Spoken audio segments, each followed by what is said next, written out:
Welcome to my new and returning patrons, including Slighty Bartfast, Guard Productions, Sir Duke, and Spuddy. This is Pokémon Violet, hour by hour. Alright, so last time we chose a starter and Nimona acted patronizing towards an old man. Well, joke's on her, as now she is to be the proverbial old man and teach me how to catch wild Pokemon. Ha ha! Ugh, I make jokes to cover for my hatred of the most needlessly unskippable tutorial in all of video games. Like, of course always have it available for the newcomers, but not once was there ever a, would you like me to go through all this nonsense again? And at this point it just seems rude, like they purposefully blocked the idea that someone might have played a Pokemon game before this one. Okay, I admit I'm being a bit too harsh here. They actually streamlined it pretty well this time. Nimona just hands me the ball, the description says how to use it, and I'm left to it. No annoyingly slow hand-holding or anything. Oh, there's the movable camera. Weird that they didn't put it in trainer battles. I mean, I get that you couldn't do dramatic angles, but I'm surprised they didn't give you the option at least. You know how I know that's possible? Because Dragon Quest XI did exactly that 5 years earlier. That's a nitpick though. Let's just capture this adorable little bacon baby and... Nimona? You doing alright, girl? Jeez, no wonder she's always wearing that carpal tunnel bandage. But yes, hooray, we got a Lechonk! Apparently they're a bit of a foodie and give off an herb-like scent. Yes, I know you guys in the US hold back the H. I just never got why. With all the ridicule you guys put on France, it's just weird to me that you kept their pronunciation, both on this and garage, instead of garage like us Commonwealthers say. Remnants of the War of Independence, perhaps? Oh, sorry, right, the nickname. Actually, on the topic of French misconceptions, I always assumed with the picky eating thing that the name was meant to be based on a French phrase with the meme word, you know, Lechonk. But that's actually secondary to the main influence, which is the Spanish word lechon, for suckling pig. But as I am a slave to my hubris, I must make the name my own, so I'll go for El Chonco. And hey look, I got some lechonk here. If we're making curry again, I'm not looking forward to some of these recipes. Then Nimona invites me to the lighthouse to get a look at school proper, and I've got the rest of the route to practice catching. I'm sorry, but I still cannot get over how starting with Arceus, you now go into the long grass to avoid wild Pokemon.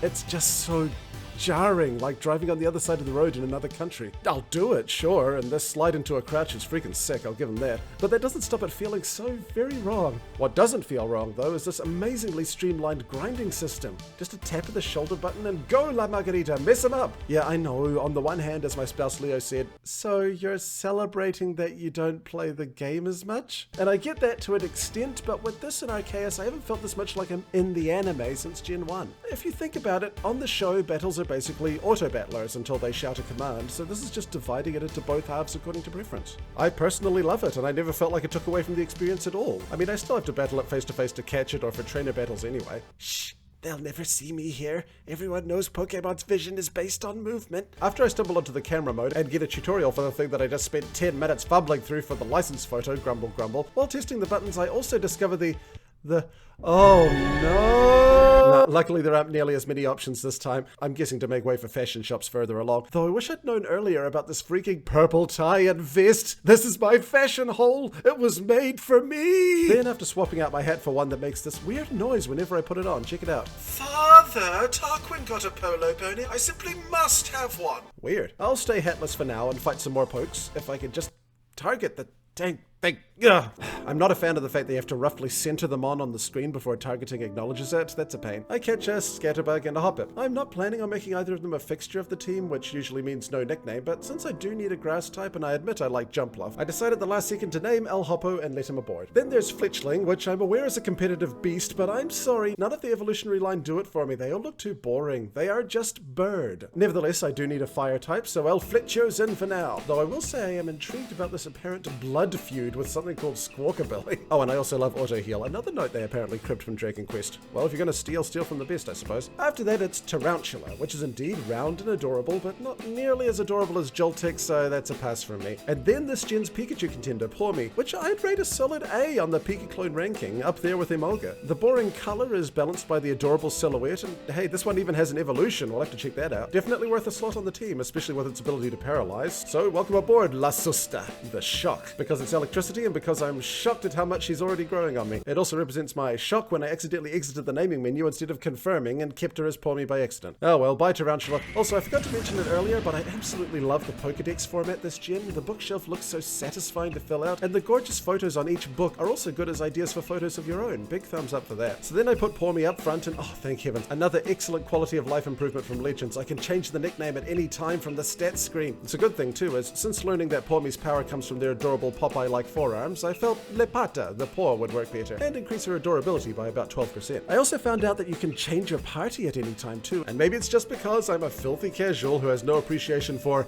the struggle, but I love this too. To me, it makes sense, since think about it, in the real world, our phones are basically PCs in our pockets, way more powerful than any desktop was in the 90s. So why wouldn't it evolve in a similar way in the Pokemon world? We have a PC on us at all times, so we should be able to use it like a PC at all times. So yeah, welcome back Tarantula. I did want to lever you up a bit so I can at least see your evolution. And goodbye Scatterbug, you're basic. Then I grind for a bit and yeah, while I personally really like the full party experience share, I completely agree it should be toggleable for a more hardcore experience. It feels like they really missed a trick with that, and I feel bad for the purists out there. Like if you wanted to do like a Gen 1 purist run, you could just not swap your Pokemon out unless you're in front of a desktop, but there's no way to emulate that one at a time experience, and that's sad. Then Nemona catches up, but we've barely had time to exchange pleasantries before we're interrupted by an Onyx sneezing. Go-go! We look to find the source of the noise and are forced to confront the robot motorbike snake plane due to a weakened cry causing a landslide. At least that's sure what it looks like. Oh no, I'm flipping through the floor! Luckily our Rotom has an emergency shin-saving ability to briefly fly. That sure doesn't sound like something that will cause frustration due to lack of obvious utilization, does it? Then we head over to the beached creature and do what any good Samaritan would do. Feed it Subway. Though I admit I did briefly worry that pressing select meant I'd just eat it in front of them, maintaining eye contact as it slowly drifted away. But no, apparently a Bidoof lettuce and tomato sandwich is enough to knit the creature's metal bones back together, and it's basically all, "Thanks, kid. I have to go now. My planet needs me." So we follow them through the cave, reassuring Nemona as she pulls her best Lois Lane by both wondering what the cause of the cry was and separately wondering what that Pokemon you're following is. You can do it, girl. Don't strain yourself. And also, while I was letting La Pata stretch their legs, I found out you can talk to them while they're out of the ball, and I will now die for this creature. Then we pick up a Trubgoose for the Dex, as well as a Diglett, because Diglett are the best, and Hoppip can take a hike. Welcome to the team, buddy. Then Snakebite straight up bites through a boulder, and then Nemona's all, wait, how did she know that? We're in a tunnel. Maybe she has extrasensory awesomeness perception or something? But then we get ganked by an overleveled Houndoom, and Snakebite is all, Processing. Analysis returns 1 crap to give. But then Houndoom activates an impromptu horde battle, and okay, like I get that that's just an assisted jump and it's too weak to fly, but you could have done that on the beach, buddy. Well, I'm not complaining too much as we get this adorably Japanese gesture from Nemona. Then Snakebite is all, Oh, Struth have done me hammy. and we're given the option of 6 or a half dozen as we try to figure out our next move. Nemona is still acting as thick as a crustal omelette, though. Nemona, don't hurt yourself, okay? And hey, we got Swift, always useful, and really? We're back to single use on TMs? That sucks. Well anyway, Nemona's all, hey, we need a break from all that. Why don't we go to the lighthouse to catch our breath? You mean what we were going to do anyway? Shouldn't you name the Diglett if it's going to be in your party? Alright, so after christening young La Cavadora, we head towards the lighthouse, but apparently I didn't plot an efficient enough route as Nemona's all, Oh yeah. and then, whoa, what is this mystical land beneath our human perception? Here, I'll wake up the old-fashioned way.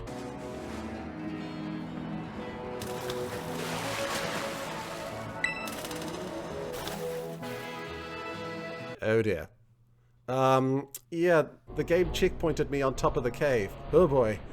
Oh boy, I do not want to start again. This is really bad. Luckily, before I could consign young Suede to a slow, painful death by starvation in the space between spaces, though that might not be an uncommon fate in the Pokemon world when you consider what ghost Pokemon are known for, I remembered earlier someone mentioning that I could use the phone to fast travel. So fingers and toes crossed that I unlocked a destination, or else I will emit a shriek loud enough to dislodge some rocks of my own.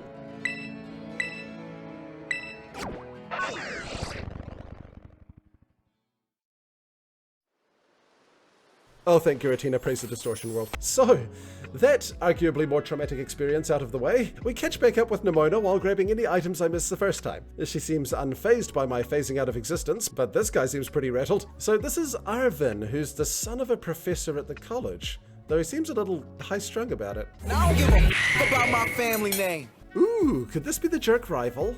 At the very least, he seems to know way more about Snakebite than he's willing to tell, including its name. This is a Miraidon, apparently, and it doesn't obey just anyone, and if I want to prove myself worthy of this random stranger, I better put my mons where my mouth is and beat his... squavit. No, really, that's all he has, aside from disarmingly foreboding dialogue. Maybe he thinks the world is imperfect? Well, regardless, he then gives me Miraidon's Pokeball? If he's your Pokemon, why didn't you battle me with him? Heck, why are you giving in to me? All I did was punch your squirrel's cheeks. Then, after flashing his neon sign saying, I am pivotal to the narrative, one more time, he takes off and we finally get to the freaking lighthouse. But yes, now at last we're able to see the lay of the land. Namona's all, dang, all this adventure and we haven't even made it to class yet. I don't think anyone's had a more traumatic experience surrounding a lighthouse, right? I don't know. I know a couple of guys. Speaking of shared trauma, be sure to subscribe if you haven't already, and join me as I cover the next hour next week. I'm really liking the feel of it so far, nitpicks aside, and the grind streamlining was just a dream, but that bug was a nightmare. If I hadn't remembered the fast travel system, which is pretty likely, the run might have ended there in frustration, which is a pretty big problem. Oh, and I forgot to mention this, but I found it funny that Hoppip keeps using splash, because in Japanese, splash is called hop, which makes way more sense. Weird how such a simple translation decision can lead to such a bizarre inconsistency in the future, right? Well, it's time for our question of the week. Who's that Patreon? It's Black Devil 1942. Black Devil 1942. They ask, how do you feel about Ash finally ending his story in the anime?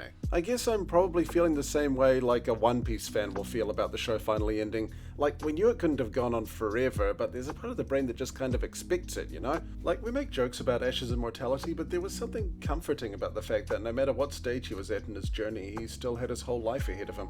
I mean, now that's gone, but it also means he's able to experience all new life experiences that come with getting a bit older, and that's kind of cool too. I just hope beyond hope he finally meets his dad in the last episode, or at least finds the body, because if you aren't willing to show up for your son when he becomes a freaking champion, that's just the event horizon of Deadbeat right there. The bittersweetness is redoubled when I consider how unceremoniously my own journey was ended, though let's be honest, it would have been very unlikely for me to ever reach the end.